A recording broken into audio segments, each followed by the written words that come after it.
Uh-oh, Rory's got that look in his eye. Sharon Davis joins the boys. They think it's all over in an hour here on BBC One after A Man's Man. I'm talking about Ray Winstone.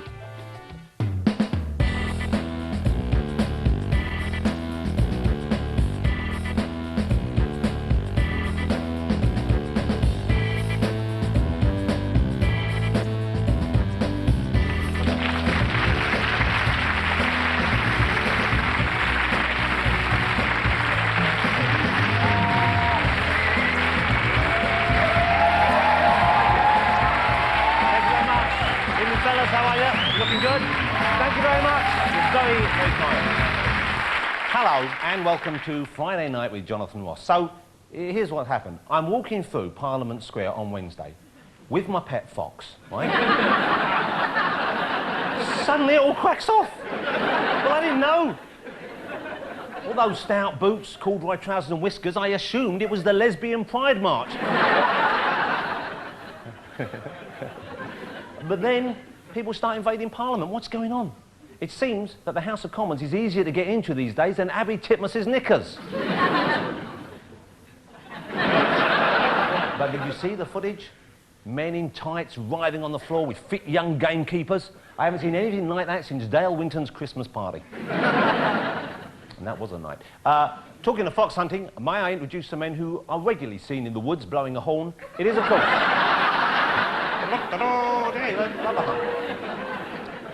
It's my house band, 4 puffs and a piano.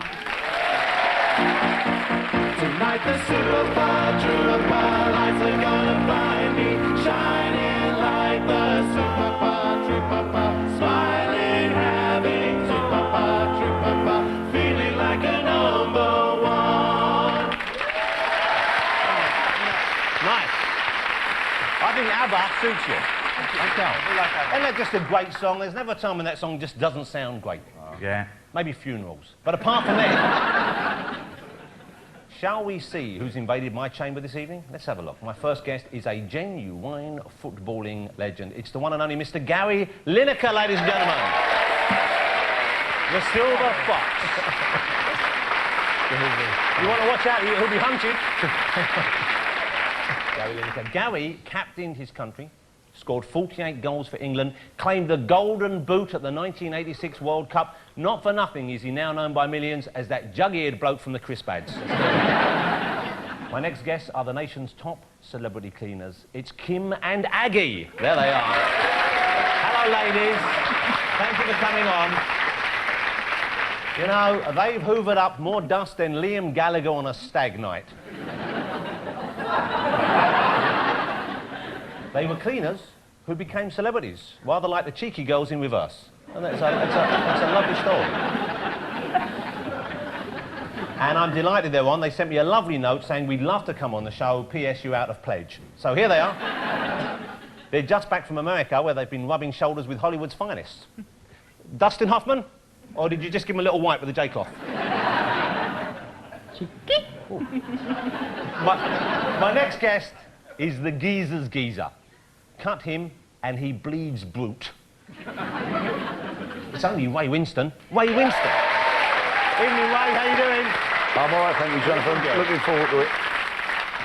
Ray, of course, is well known for playing screen hard men, although word to the wise tonight, Ray, any of that and I might have to give you a little slap. This is my man, I'm the daddy. He's not scared, is he? And we've got fantastic music from the legendary PJ Harvey. There she is. Hello, Polly. Polly is from the West Country. In fact, she is the most original thing to come out of the West Country since the six-fingered glove. A little kind of inbreeding gag there for you at the top of the show. What a green room that is. I am expecting it to be left spotless, of course. Kim's the mop. Aggie's got the duster. Ray's Mr. Muscle. And Gary's the soft-handed fairy. Now... I've missed that. Now, I'm sure we're all aware of Fathers for Justice, OK? This is the fathers' organisation which campaigns for more access to their children by responsibly dressing as superheroes, sitting on ledges and shouting at confused students and tourists. That's not going to win the estranged missus back, is it? I mean, she's at home, screaming at the TV that the last fancy dress outfit he bought was knickers and a basque for that tart he was shagging. This week, as you probably saw, a man dressed as Batman climbed up Buckingham Palace. Okay? Now try and imagine what's going on indoors. The Queen's sitting inside, watching it on the portable, thinking, Christ, I bet that's Andrew, pissed up at another golf dinner and lost his bloody keys. That's how she speaks. God bless her. But my big worry was the police tactics. Did they use the knockout gas? The SWAT team? No. This was genuinely their tactic to deal with this guy. They plied him with water, hoping that at some point he would come down because he had to use the toilet. That was the actual approach. And they weren't just relying on the water, oh no. They hoped that combined with the chill of the evening, it would force him down. How British is that?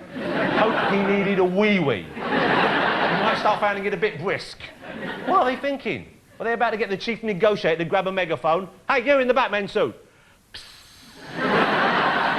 He's not coming down, Sarge. Quick, break out the fig rolls. But Fathers for Justice have now lost my sympathy, and I'll tell you why, OK? He's dressed as Batman, OK? There he is. The other bloke with him, they said he's dressed as Robin. Now, look, you see, that isn't, in my mind, or in yours, I'm sure, a Robin costume, OK? This is what Robin should look. That's Robin. That's Robin, OK? Look at Batman and Robin together. Look how well... Look, Batman and Robin, OK? Not the other guy, not the Robin... see, that's not Robin, OK? I'm angry about that. Look, here's Robin in the movie. That's what he's done. That's the Robin. That's not Robin. That's some gay wet dream. And it's confusing me, because here's Batman of the future. That's Batman of the future. And I thought Batman of today is with Batman of the future. That can't happen. Maybe I'm getting angry about the wrong thing now. I don't know. But there's no excuse for this sloppiness. You've got plenty of time to research it.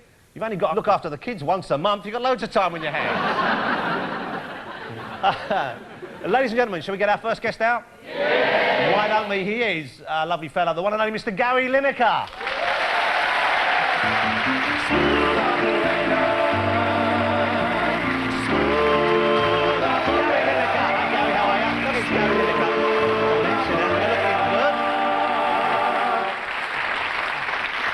Welcome back to my old friend, Mr. Gary Lineker. Thank you for coming on the show again. It's lovely to be here. Look at the lovely colour Gary Lineker is. He looks like a cheesy Watson in a suit. That's a wonderful...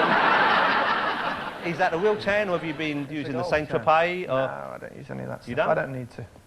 I've got a very olivey skin. It's suspiciously similar in shade to that which Dale Winton has airbrushed on. It's a golf tan. Let's talk about you at the Premiership, though. You know, because I was watching you doing... I watched some of the Eurovision matches that were this year. You know what I'm saying? I'm in that neighbourhood. Euro 2004? Euro 2004. And it was quite exciting stuff, I thought. Yeah. But I tell you what impressed me is your on-screen performance is excellent now. Because you were quite nervy when you first started doing the commentating years ago. Still am. Terrifying. Well, no, you know what? You really seem to have sort of just settled into it. You must be feeling more relaxed, and I would have thought happy about the work you're doing there. I really enjoy it now, actually. It's great fun, and it's only talking about football, a subject that I know a little bit about, but I think it helped working with you all those years, right? Did it really? Yeah, I think so. I think it made me more relaxed. Why, because just because you saw the small amount of preparation I put in? Yeah. Just seeing how bad you were, really, and just gives you a bit more confidence. We're back to this teasing again, aren't we? Do you think, and this is my theory, and I don't know if it's correct, football seems to be more popular now than ever before. I mean, it was popular when you were playing. It was obviously, it's always been a popular game in this country, but now it seems it's almost an insane level of popularity. It's just huge, yeah. And when I played, in the 80s, in the days of Division 1, I often played it was very rare you actually played in front of a full house, unless it was a big derby game or something like that. Now you can't get a ticket. Huge. It seemed to change around 1990, so around that World Cup. Just when you kind of quit, sort of thing. As I sort of went away. When you were leaving. It started to get interesting. The game's changing now. There's some characters out there. Do you think it's harder now, though, because of its increased popularity for the footballers? Because it strikes me that, you know, the younger guys in particular, they're under much more scrutiny, there's much more focus on their private lives than ever before. And certainly, you know, they have to deal with it like, you know, young pop stars have to deal with attention now. I think young footballers now are very much like pop stars and are seen as such in terms of celebrity. It's just unbelievable. Wayne Rooney, what's happening there, do you think? I mean, here's a young guy I don't know who's whether you've got... heard, but he's moved to Manchester United. Well, I heard that. I don't know if I believe it, but I heard it. But I know, you know, he's obviously a phenomenal talent. And there was a thing you said, actually, when you were commentating, which a friend of mine pointed out to me, but he said he showed you, I thought, was a very good commentator, which was Rooney had done something quite exceptional, and it came back to you and you said, you know what, I think we found one. Which is a lovely phrase. Now, what do you mean by that? I think we've found potential great. You mean like up there with Pele, with these guys? I wouldn't want to burden him with that sort of comparison. I think that's a bit unfair at this stage. Stanley Matthews? Stanley, who obviously George I Best. played with. Chopper Harris? Yeah, George Best, Chopper Harris. Remember all those. Chopper Harris? I do. Dixie Dean? You're impressing me, John. He played for Tottenham in the 20s. It's amazing that name game, how many of those names stuck in. I had the Gary Lineker book of football facts in my toilet for 3 years. But no, seriously, do you think he could be? Realistically, if he keeps on the straight and narrow, and I think he's in a good place to ensure that happens, if he gives himself the best possible chance to succeed, the kid is unbelievably talented. Pele, Maradona apart, he could be in the next batch. You know, you talk about Cruyffs and people like Platini and those sort of players, Zico's. He could be one of those, and that would be fantastic, because I don't think English football... We've had great players. We've had Charlton and Matthews and Finney and people like that, but I don't think we've ever had one of those that... Really? You know, Do you think George Best, of Beckham... course, Was Beckham close to being one of them, though, do you think? Well, Beckham's not quite that sort of player. He's a very creative player. He works his socks off. He's a brilliant crosser of the ball, a brilliant passer of the ball. But not quite a genius. That's what we're talking about, possibility of having him. So Wayne Rooney, great find for the footballing world, great loss to the scaffolding industry.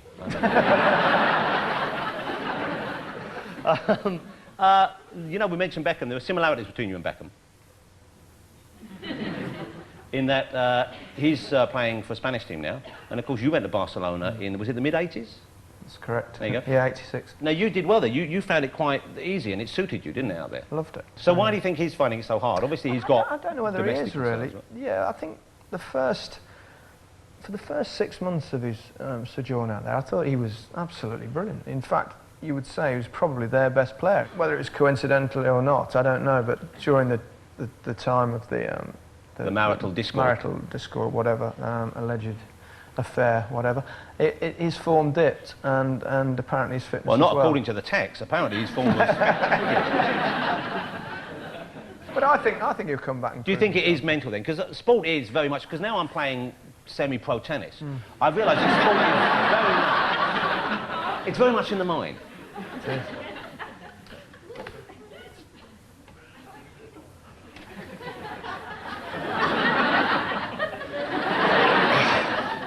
Can you do that? I bet you can't. Bet you can. Let's see it.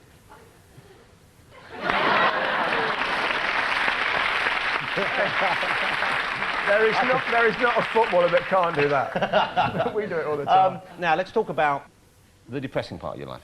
Can we go here? Can we talk about the dark side? I think that it was. Can we talk about Walker's Crisps? I'm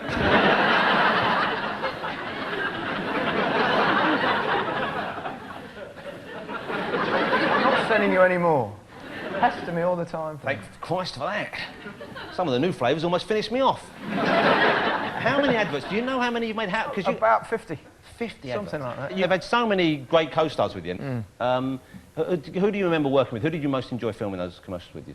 It was quite nice working with Helena Christensen. I bet you enjoyed that for different reasons. Yes, and I've just done one with Gordon Ramsay, which was... Now, Gordon Ramsay, I'm a giggle. I'll be honest with you, I'm a little disappointed.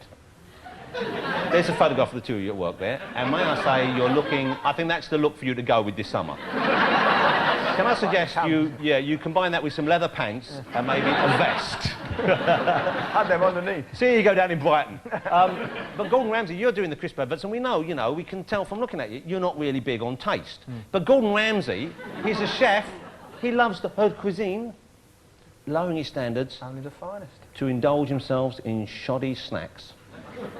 Shoddy. How dare you? I know they're paying for your third swimming pool, but come on. But seriously, did he eat the snacks? Did he? Oh, he couldn't get enough of them. No, Gary. Roast lamb and mint sauce. Yeah, what are the new flavours? Roast lamb and mint sauce. When's that ever going to seem like a good idea, to have a lamb and mint sauce flavoured crisps? Sounds great to me. Roast beef. Roast beef flavour. OK, what are the other flavours? Ooh, ham and mustard. And then there's...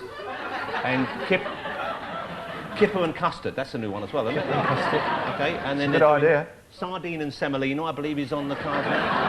But sometimes odd flavours do work together. You know when you have a bit of turkey and you have the cranberry on it? Cranberry. Good. You ever tried chicken and strawberry jam? Not lately. I never tried it. Should we try it? Why don't we try it? Why don't we? Have you ever had a peanut butter and honey sandwich? A peanut butter sandwich and a honey sandwich, but never combined. Well, I didn't. Yeah, I know you've had that. You know what? It's a bit like dealing with a grumpy child sometimes. It's like a 9-year-old. You said, "Have you washed your hands?" You go, "Yeah." Well, your face is dirty. Yeah, you only said wash my hands. It's like that. I've got 4 grumpy children. So Hey, I tell you, yeah. Sort of catching. Well, the kids. It's hard work having kids, isn't it? It is. Why don't we get rid of them and then we can spend the rest of our lives dressing up as Batman and Robin and having fun? To Buckingham Palace. They've got the swinging easier. from the... That's a great day out for a divorced stag. Fantastic. Now, one final thing before you go. How old are you now, Gary?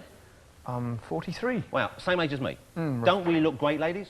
Wow, but you're in such good shape. And I mean, you've got no liver spots. I've got some liver spots here. I've actually got some liver spots. Gary's got none on him. None that you can see anyway. Maybe it's an all-over liver spot. Maybe that's why you're there. He's one giant liver spot. Hey, there's a new flavour, Chris, for you. Liver spots and mustard. For the Saga market. But apart from the grey hair, you look like a boy. Like a third. That's why I had the grey put in. But are you, So young, what are the aren't ageing feelings for you? Are you going anywhere? Is anything weakening? Is anything creaking? Anything cracking? My back's not very good, really. I had to go to the doctor this morning to have a scan on my ankle. And I've got a little bit of tendinitis going on down here.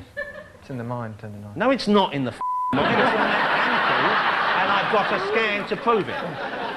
And she said my ankle's 9 months pregnant. But I'll tell you one thing, okay, I'm going to share this with you. Do you wear contact lenses or glasses?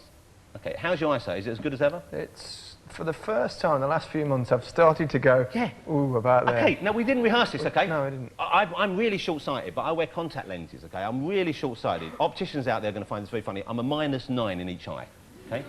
Yeah, you're not laughing, but at home, opticians are killing themselves laughing. I'm a -9 in each eye. I've got lenses in all the time. But even with my lens in recently, I found, you know, if I'm reading at bedtime or something, or like on a CD, can't quite see it. So I saw in a catalogue some reading glasses, and I thought, I don't want to go in a shop and buy some.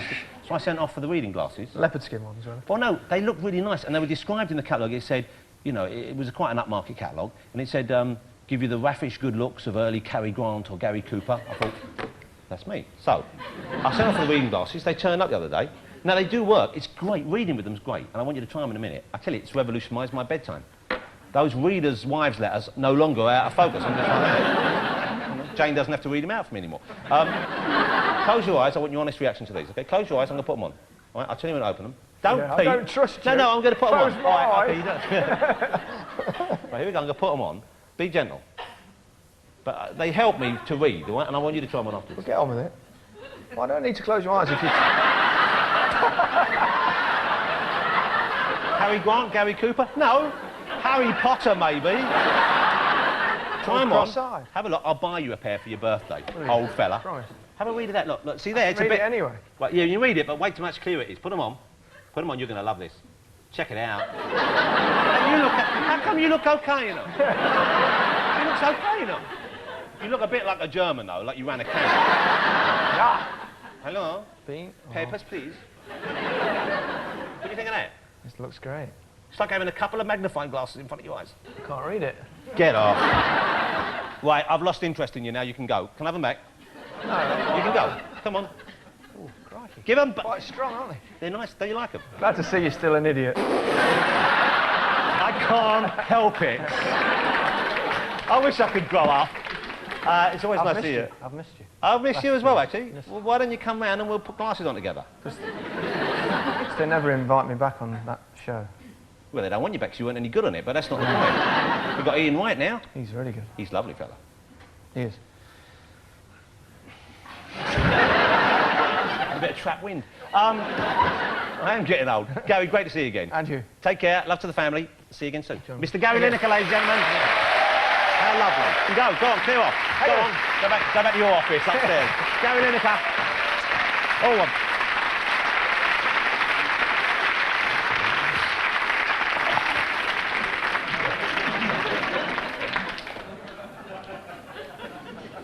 I like doing all this business, though. It makes you feel really grown up, you know. If someone said, Well, it gives you an important document, you go,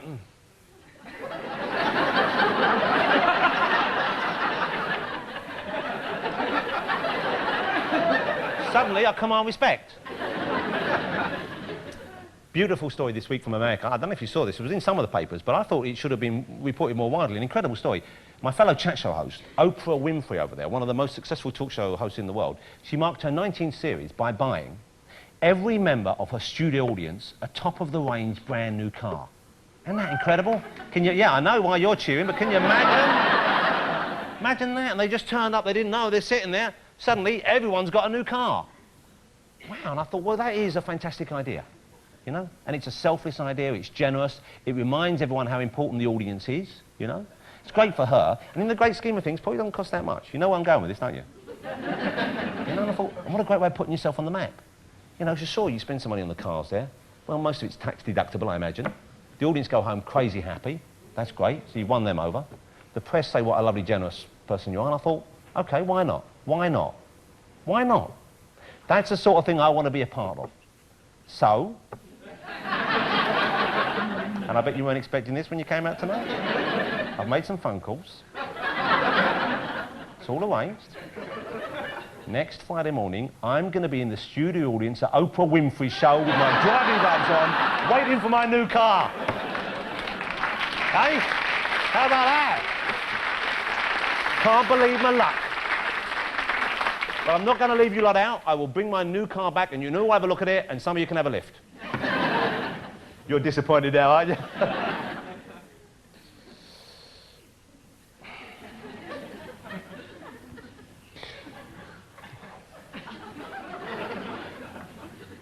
OK, now, I'm afraid I have some sad news. It's been a tough week in the Ross household, seriously. Something happened this week which saddened us all, children very upset. We have ferrets, we have pet ferrets. One of the ferrets died this week. It's true, Malucci is no longer with us. Malucci's spirit has abandoned the fleshy vessel that carried it around. Now, we've all been through this, and we do have a special place in the house where often we get rid of our pets and we can sit and think about them, and normally 2 flushes and they're gone, and it's great. But a ferret's bigger than that, and he meant more to us, you know?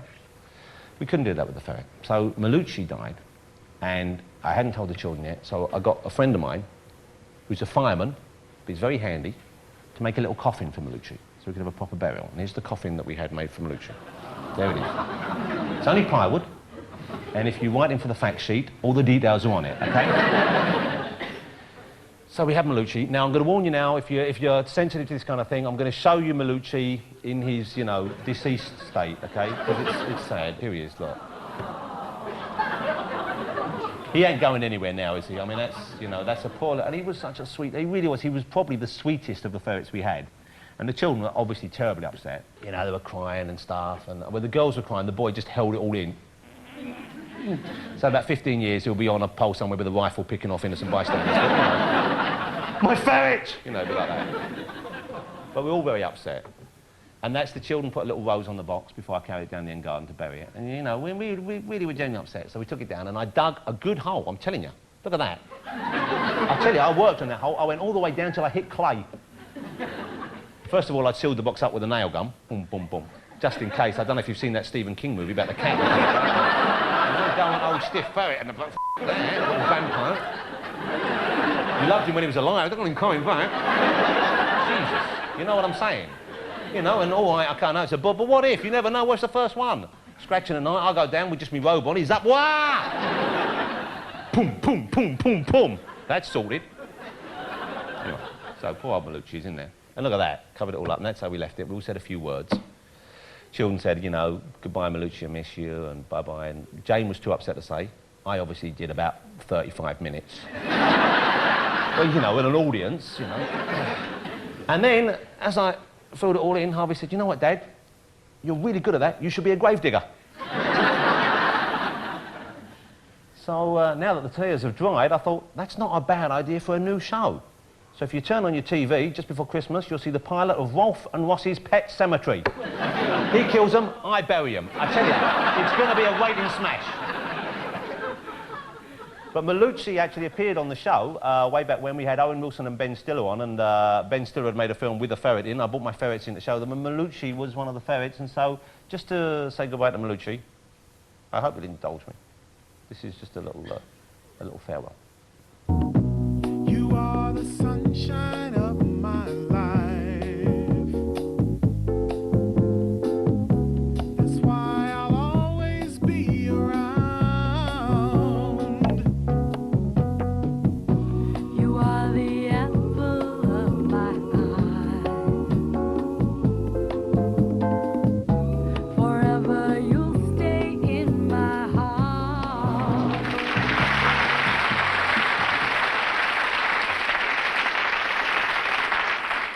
I think we've just given a ferret a better send-off than the BBC gave the Queen Mother. Ladies and gentlemen, let's get our next guests out. They are a smash hit on Channel 4 where they clean up the most disgusting-looking houses you've ever seen. Let's see what they can do for this show. It is, of course, Kim and Aggie. Gonna get rowdy, gonna get a little unruly, gonna fight up in a hurry, wanna get dirty, wanna get dirty. Thank you for coming on. Hello, Kim. How are you? Darling, how are you? Lovely to see you. Come and sit down, ladies. Sit wherever you fancy. This is Kim and Aggie. Now, let me... Kim is in the white suit, is this correct? Yes. And Aggie in the patterned frock. How are you both? It's lovely to see you. We're fine, thank you very, Thank very you. well. Now, I hope you're over your jet lag. You've just flown back from the United States, is that right? Tuesday. Yes. Wow. And what were you doing out there? Cleaning up houses in the USA. We're going global. So you're going global. Is Oh, this we are. a TV show over there, or are you just actually doing actual cleaning? 22. 22?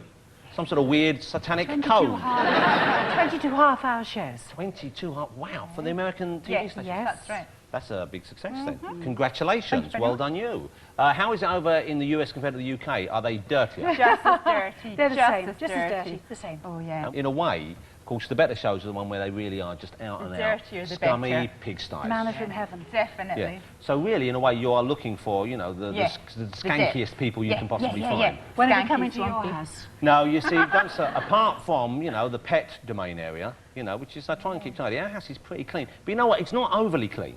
See, I don't like an overly clean house. So you're unhygienic. Sometimes. If you've got kids, you've got to be a bit tolerant.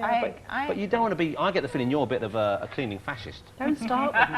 Look at the way you're sitting there. Look. Start there. Don't start with me. It's like having hair flick over there. What do you need? I can see. You're giving me the stink eye Just already. because you're dirty, I'm clean. I'm not dirty. Yeah, I sense you You're are. filthy. What you sense I Jonathan, am? We know. How come you sense I'm dirty? If your What's going hair's on? at Do your you know hair, what? You're your filthy hair. and we love it. I'm dirty when I need to be. We love it. I can turn the dirty on, if you know what I'm saying. We all. I sense a threesome coming on, don't you? What harm would it do, the three of us together? Dream on, Callie, dream I on. tell you, you'd love it. You'd love it. You're not getting it, though. Come on. Ladies, come on. If you're not familiar with the show, and I'm sure most of you are, let me show you a little bit of it. Now, this was a woman here in the United Kingdom who kept birds. Oh, Corinne. Now, Oh, yes. Was this for real, or do you set this No, up? for real. They're all for real. But you can't, it's almost impossible to believe that someone could live like this. Yes, it is. You're right. It You're is, it's right. true. It is. But They do. Honestly, it's not put on. No setting up Okay, at well, all. we're going to have a look at this and we'll find Yeah. out how you clean them Yeah. off. This is, how clean is your bird cage, it should be called. Have a look at this. Filthy is your... Right, so... You notice the We're protection up winning here, these. don't you? Oh, yes, that's from the rain outside, isn't it? No, she's a comic cut, isn't she? Listen, this is to stop the It's only Billy. Oh, it's only Billy. Hello, Billy. This is outrageous. This is a massive bird cage, lovey. Well, I don't really notice it. You know, I think I'm becoming immune to them. How can you not notice it? Well, they're my babies, aren't they? Back of the cages. Well, they don't want to go in the cages. They're birds. They need to have big wings on. But you can't live like this. How can you sit in that seat and eat your dinner surrounded by all this poo? Come over, I don't notice. It's Even got your worse walls are recently. spattered with... I know. Yeah, well, you know what that is, don't you? What is that? No, you know if they do it on you, you go...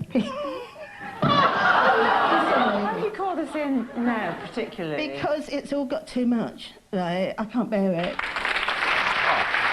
Is that... But that was Michael Winner there, wasn't it? He's a good sport, a really good Okay. sport. Do they smell when you go in these houses? Well, that one did. That one certainly did. Vile. So how do you keep your lunch down? It must be quite a challenge knowing you're going to go in there. Yeah, it certainly is. Don't eat very much before we go in. Oh, you can't. And don't Good eat for after you the- come out. And Good do for you the do the weight cleaning control. all yourself, or do they have No, a team? no, We don't. have a We've got a backup team, smashing team. team. Yes, yes, it's great. It's all arranged so that when we're doing our kind of driving shots and little comedy bits, the cleaners are doing the cleaning, so we can't do it, you They're see. smashers. So you don't have to. do That's it. great. So you don't actually have to clean Yeah, anymore. we get a really good sky. But actually, we're not skiving, we're filming. Let me ask you about the actual quality of cleaning, though, because I think, genuinely, when you see a house that's We're too getting all clean... serious now. No, when you see a house too clean, I find that a bit scary. I don't want to be in a house that's too clean. And I think people who keep their houses too clean, I often think they have deep-rooted psychological problems. Shut your trap, mine's clean. I think My it's house she's is living spotless in and I the have house. not got any problems. I bet you just sweep it under the bed, don't you? Don't you dare speak to me I like that. bet under your bed it's a pile of old bars and crusty knickers. Now, don't come on. You'll never know, will you? Keep dreaming. You'll never know what's There's under my nothing bed. wrong with some old pants lying around. There's nothing wrong. My pants are all over the place. My wife, she leaves them all over the place. You open up the cupboard looking for a pan, there's a pair in there. Do you know what, Jonathan? On our new series, Too Posh to Wash, one of our people, bless him, Joseph, Oh. came